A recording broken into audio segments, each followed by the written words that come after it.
Welcome to the Story Atelier.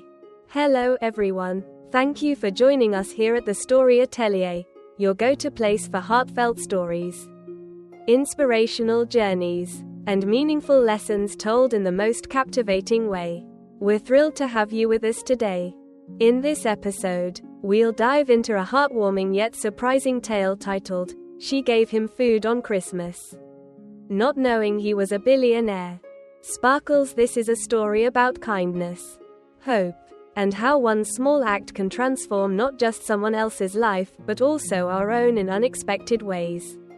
What happens when a compassionate woman decides to help a man who appears to be down on his luck? And how does a simple gesture of generosity lead to an incredible twist that leaves us reflecting on the true power of giving? So, sit back, relax, and join me as we uncover the magic of this unforgettable story. The wind howled through the quiet streets of Fernhill, a small American town tucked away in the foothills of Vermont. Snow blanketed the sidewalks and rooftops, casting a serene glow under the warm flicker of Christmas lights. Inside a modest roadside diner called Maggie's Place, Maggie Turner worked tirelessly to keep the little establishment running. Despite mounting bills and dwindling customers, Maggie, a widow in her early 30s, had poured her heart into the diner after the sudden loss of her husband, Mark. The diner was more than a business, it was a dream they had built together. Its vintage booths, black and white checkered floors, and faded sign out front spoke of better days when the community filled its seats. But with a shiny new cafe down the block and the advent of chain restaurants, Maggie's Place had become a ghost of its former self. On this particular evening, the snow fell heavier than usual, creating an almost magical silence outside. Inside, Maggie stood behind the counter, wiping down coffee cups and stealing occasional glances at the stack of unopened bills. The kitchen was warm, the smell of freshly baked pies filling the air, but the weight of her struggles dulled the coziness. The doorbell jingled suddenly, startling her from her thoughts. Maggie looked up to see a man stepping inside. His coat was thin and tattered, his boots caked with snow, and his face pale with exhaustion. He appeared to be in his late 40s, his hair disheveled and graying at the edges. For a moment, he stood hesitantly by the door, as though unsure if he belonged in the warm diner. "Hi there," Maggie said gently, forcing a smile. "Come in and get warm." The man nodded and shuffled to a corner booth, his shoulders hunched from the cold. Maggie poured a fresh cup of coffee and brought it over to him. "It's on the house," she said. "You look like you could use it." "Thank you," he murmured, his voice barely audible. He wrapped his hands around the steaming cup, his fingers trembling slightly. "I don't mean to trouble you, Mom, but I haven't eaten in a while. I'd be willing to work for a meal."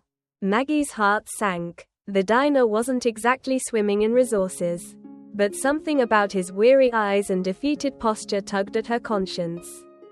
"You don't have to work," she said softly. "Stay right here, and I'll bring you something warm." Back in the kitchen, Maggie ladled a generous portion of her homemade chicken noodle soup into a bowl and sliced a thick piece of sourdough bread. She wasn't sure if she could afford to give away meals, but in her heart, she knew it was the right thing to do. Balancing the tray in her hands, she returned to the booth and set it in front of him. The man looked at the food with a mix of gratitude and disbelief. "You're very kind," he said, his voice breaking slightly. "It's Christmas," Maggie replied, her smile bittersweet. "Kindness is the least we can offer." As the man ate slowly, savoring each bite, Maggie went back to the counter. She busied herself with small tasks but couldn't help glancing in his direction. He ate with such careful precision, as if afraid the meal might vanish if he wasn't careful. When he finally finished, he sat for a long moment, staring out at the falling snow. Rising to his feet, he approached the counter with an air of hesitancy. "I don't know how to thank you," he said. I wish I had something to give." Maggie waved her hand dismissively. "Just pay it forward someday," she said. "That's all I ask." The man reached into his pocket and pulled out a small, worn envelope. "I don't have money, but I do have this," he said, placing it on the counter. "It's not much, but it means a lot to me." Curious, Maggie opened the envelope. Inside was a crumpled piece of paper with a handwritten note. "Thank you for seeing me as a person when I felt invisible." Beside it was a weathered silver pin shaped like a bird, its details intricate but tarnished with age. Before she could respond, the man gave her a small nod and stepped back toward the door. "Merry Christmas," he said softly before disappearing into the snowy night. Maggie stood frozen, her fingers gripping the envelope. The note's words echoed in her mind, and the pin felt oddly significant, though she couldn't place why. Something about the encounter left her unsettled yet deeply moved. As the snow continued to fall outside, Maggie returned to her seat by the counter. The diner was empty again, the silence wrapping around her like a heavy blanket. But the note and the pin remained in her hand, a quiet reminder of the night's unexpected connection. For the first time in a long while, Maggie felt a spark of something she thought she had lost, a sense of purpose and the belief that even small acts of kindness could create ripples far beyond her understanding. The morning after the snowy encounter, Fernhill was blanketed in a thick layer of glistening snow. The town buzzed with the hum of holiday preparations. But inside Maggie's place, the air was still and contemplative. Maggie stood behind the counter, holding the silver pin left behind by the mysterious man. She turned it over in her hand, examining its intricate design. Despite its tarnish, there was something elegant about it, a bird mid-flight, wings stretched wide. The note's words lingered in her mind. "Thank you for seeing me as a person when I felt invisible." It struck a chord deep within her. Maggie wasn't sure why, but the encounter felt more profound than a simple act of charity. Something about the man's presence, the way he spoke, the gratitude in his eyes, left an impression she couldn't shake. As the diner opened for the day, Maggie tucked the pin into her apron pocket. Business trickled in slowly. A handful of regulars braved the cold for her famous coffee and pies, offering warm greetings as they came and went. Yet her thoughts remained distracted, drifting back to the man and the strange sense of significance surrounding his gift. Later that afternoon, while cleaning tables, Maggie overheard two elderly customers talking at the booth by the window. "Did you hear about the old Carter estate?" one of them asked. "It's been empty for years, but I saw lights on last night." Maggie's ears perked up. The Carter family name was well known in Fernhill, associated with immense wealth and an abandoned mansion at the edge of town. It was rumored that Nathaniel Carter, the reclusive heir to the fortune, had vanished years ago, leaving the estate to decay. "Think he's finally come back?" the other customer replied, her voice tinged with curiosity. "I always thought the boy would show up one day. That family was always full of secrets." Their conversation faded into the background as Maggie mulled over the coincidence. Could the man from last night be connected to the Carter family? It seemed unlikely, but the idea gnawed at her. She pulled the pin from her pocket, running her fingers over its surface. If it was connected to the Carters, why would someone with wealth and privilege end up in her diner? Appearing destitute and desperate, the day passed uneventfully until the late evening, when the bell above the door jingled, and a stranger walked in. He was tall and sharply dressed, his tailored coat and polished shoes a stark contrast to the typical customers. Maggie's heart skipped a beat as she recognized the man, not the ragged figure from the night before, but unmistakably the same person. His face was cleaner, his hair neatly combed, and his demeanor calm yet purposeful. "I'm sorry to barge in like this," he began, his voice steady but quieter than Maggie expected. "I realize I might have startled you last night." Maggie's brow furrowed. "You're the man who came in for food."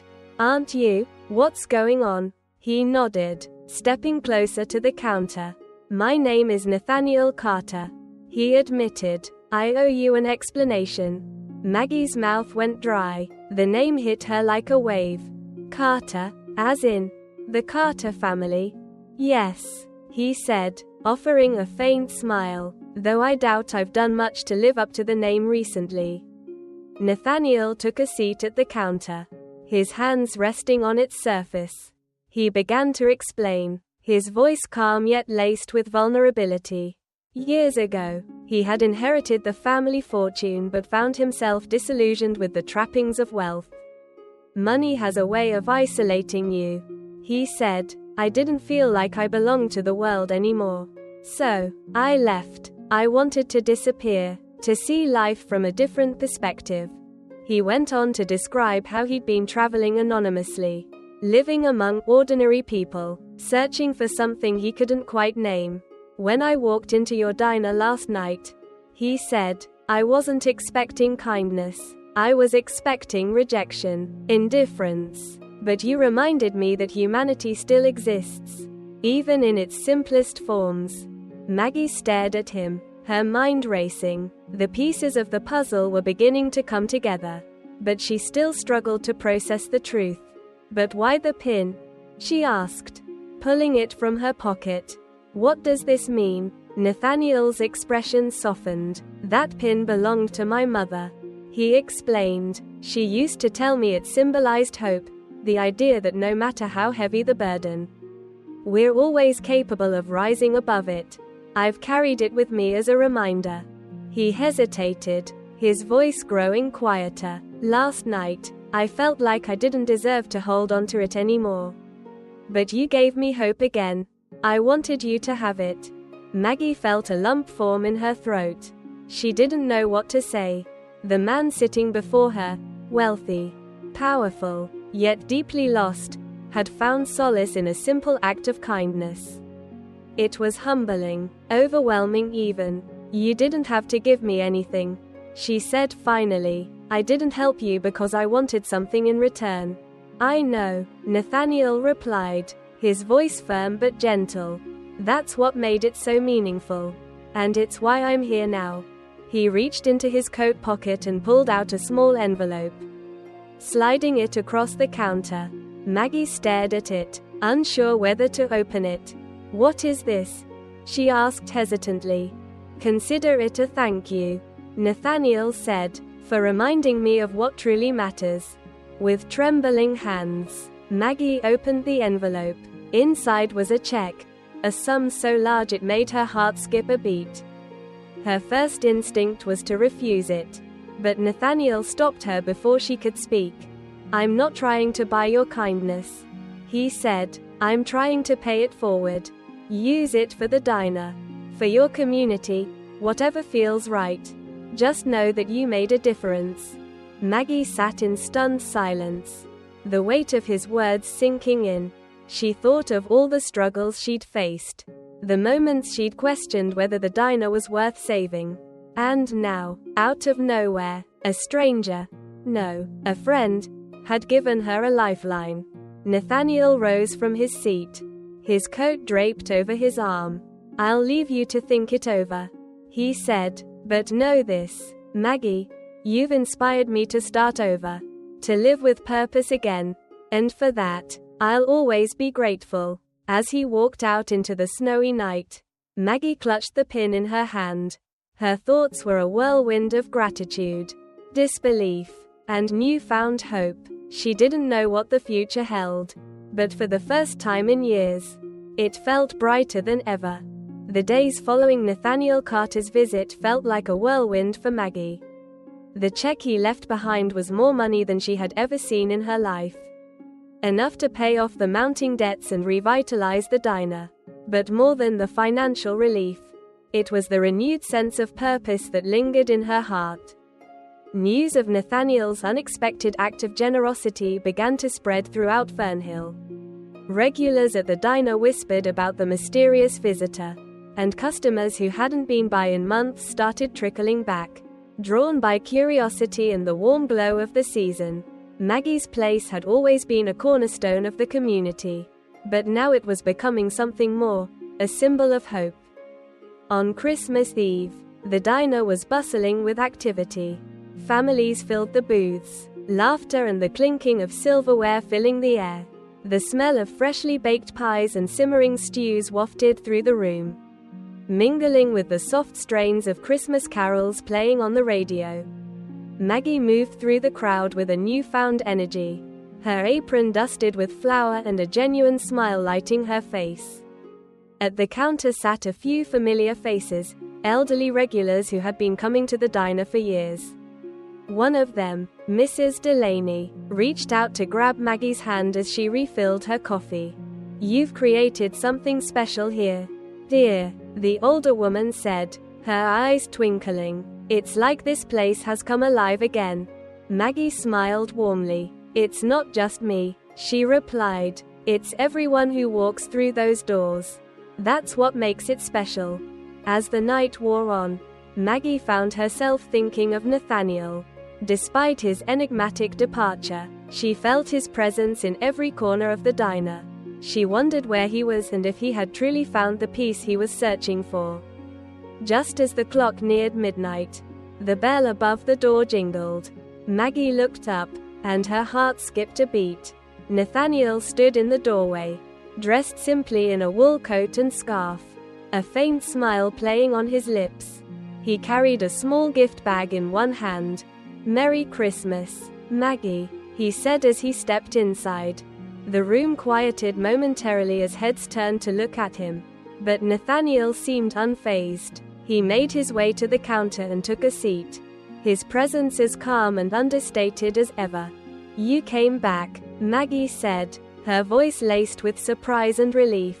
"I promised I would," he replied. "Besides, I wanted to see how you were doing." Maggie gestured around the bustling diner. "It's been incredible," she admitted. "I can't thank you enough for what you've done. The diner feels alive again." Nathaniel nodded, his smile growing. "It's not just the money, Maggie. It's you, your kindness, your perseverance. People are drawn to that. All I did was give you a little nudge." He placed the gift bag on the counter and slid it toward her. "This is for you," he said, a small token of appreciation. Maggie hesitated before opening the bag. Inside was a framed photo of a bird mid-flight, its wings spread wide against a golden sky. The frame was simple but elegant, and beneath the image was an inscription, "Hope rises on wings of kindness." "It reminded me of the pin," Nathaniel said softly, "and of you." Maggie felt tears prick at the corners of her eyes. "It's beautiful," she whispered. "Thank you." As the evening wore on, Nathaniel stayed at the diner, blending seamlessly into the lively atmosphere. He chatted with customers, shared laughs with the regulars, and even helped Maggie clear tables when the rush became overwhelming. For a man who had once sought to disappear, he now seemed fully present, connecting with everyone around him. When the last of the customers left and the clock struck midnight, Maggie and Nathaniel sat together in one of the booths. The snow fell gently outside, blanketing the quiet town in a serene glow. Maggie held the framed photo in her lap, her heart full. "You've given me more than just a second chance," she said, breaking the silence. "You've reminded me of why I started this diner in the first place. It was never just about the food, it was about creating a place where people could feel at home." Nathaniel nodded, his gaze steady. "And you've reminded me of something too," he said, "that no matter how lost we feel, there's always a way back. Sometimes, all it takes is one person believing in us." Maggie smiled, the warmth of his words settling over her like a blanket. "So, what's next for you?" she asked. Nathaniel leaned back, a thoughtful expression crossing his face. "I think it's time to stop running," he said. "There's so much I want to do, so many ways I can give back. And I'd like to start here, in Fernhill." Maggie raised an eyebrow, her curiosity piqued. "Here, are you thinking of staying?" He nodded. "This town has something special," he said. "Something I've been searching for. And if you'll have me, I'd like to help you grow this diner into something even bigger. A place where no one feels invisible." Maggie's heart swelled at the thought. She looked around the cozy diner, imagining the possibilities. It wasn't just about the business, it was about creating a legacy of kindness. One act at a time. "I think we could make that happen," she said, her voice steady with determination. As they sat together, the snow continued to fall outside, wrapping Fernhill in a blanket of quiet magic. Inside the diner, the warmth of connection and hope burned brightly, a testament to the power of kindness and the unexpected ways it could change lives. This Christmas, Maggie knew one thing for certain: no matter how difficult the journey, the true gift of the season lay in the simple act of opening one's heart to hope, to kindness, and to the possibilities of a brighter tomorrow.